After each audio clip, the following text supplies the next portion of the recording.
pretty much the same as like driving a regular truck.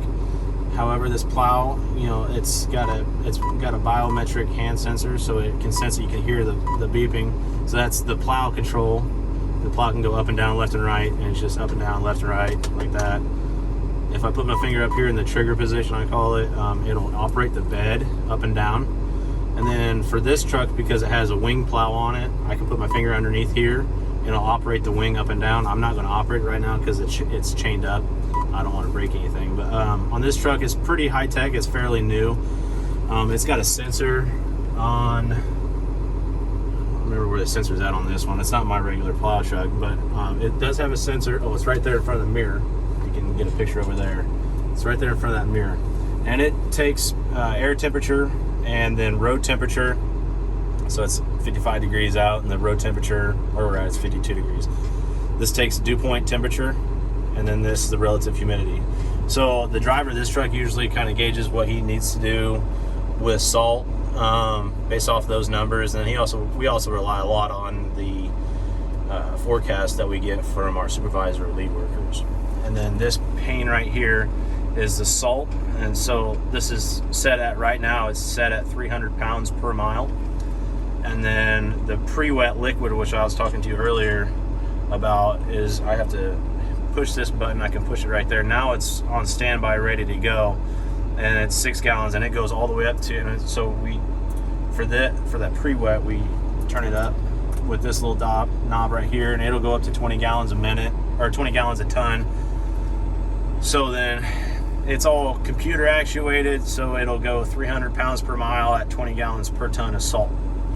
And we can turn up our spinner rate to see, you know, depending on where we're at, we can throw that salt out a little bit further if we need to, or just drop it right down on the center line and let the salt spread out itself. And then we can control that with this blue knob right here. This green knob here also turns up the salt pounds per mileage. And that's basically all we do with these controls right here. To turn the salt on, you could either press this green button, or you press this red button here on the joystick, which I like that because I already have my hand there.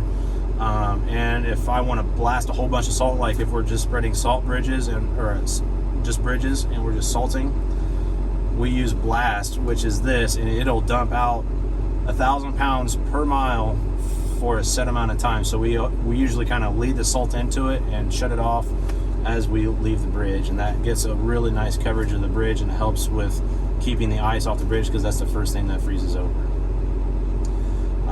Some trucks have a vibrate feature on the joystick, which is this button down here. It vibrates the bed to help salt move down, especially if there's a lot of moisture in the air. Sometimes the salt will stick up in the front of the bed, so we use that.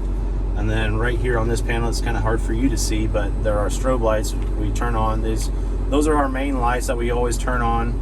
At night, there's a button called low power button, and it'll dim them so it's not so. These will blind you at night if you don't have the low power on. And then we also have our spreader lights and wing lights that turn on to help, especially with the wings, that let drivers know there's something sticking out there, especially at night. And then we have an auxiliary light that are the lights up on top of the cab, and I'll show you that later. And then the tailgate unlock, which is air actuated to open the tailgate. And then, so that's all for that. That's all for that. We have a screen here. I'm gonna move it over for you. We have a screen here that if we go into snow mode, so 1 is all clear for the roadways all the way up to 6, which is snow covered. And our drivers go through, you know, every 1 or 2 hours, and they hit the buttons depending on where they're at and what the road condition looks like. Snowing, blowing snow, freezing rain, low visibility, or if there's an incident. This all gets updated into, I believe, you have to talk to Paul, but I believe this gets updated into the website that we use for the snow on IDOT's website. This all gets updated, and so if I press all clear like it is right now, it's going to send the code 1 here in 8 seconds, and if I want to cancel it, I can just hit anywhere, but I want to set it on all clear.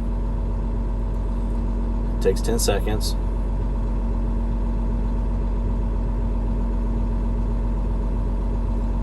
So then it starts a timer of when I sent that. So it was 10 seconds ago, now it's up to 15 seconds.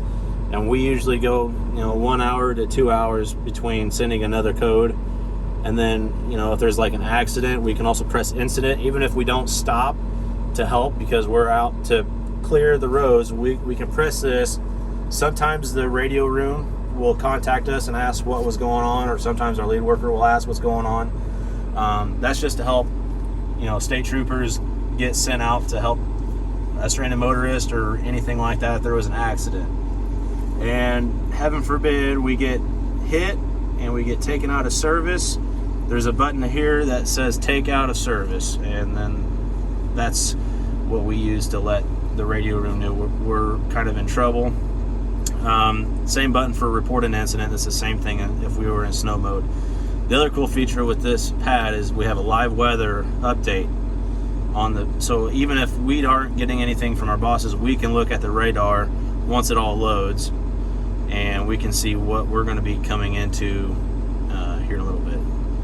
So and it says a forecast, slight chance of rain showers between 1 and 2. And so we get an updated thing, and we can zoom in. Let's see, we can zoom in on where we're at. You can see the radar's already started.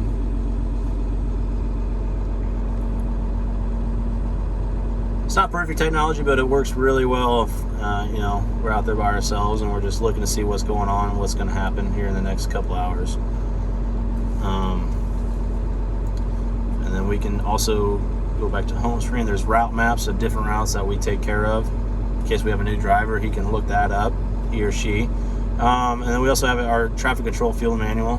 We also have paper versions in every truck, but this also helps too in case somehow it gets missing. And then emergency response guide for maybe like a hazardous material accident. There's a response guide for that.